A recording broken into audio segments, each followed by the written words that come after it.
fürsətlər olmadığı şəraitdə biz mümkün deyil ki, hansısa bir istedadı doğru şəkildə istiqamətləndirə bilək və ondan istifadə edə bilək.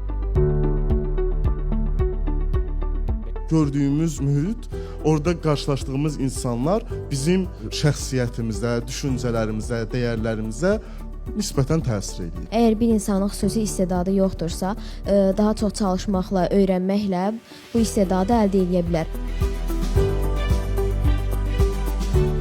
Gənclər inkişaf etmək istəyirlərsə, üçüncü bir şəxsin fikrin yox, özün və gələcəyin fikirləşməlidirlər. Savad da, bacarıq da, istedad olsun, hər biri əzm də insanın kimliyini əmələ gətirir.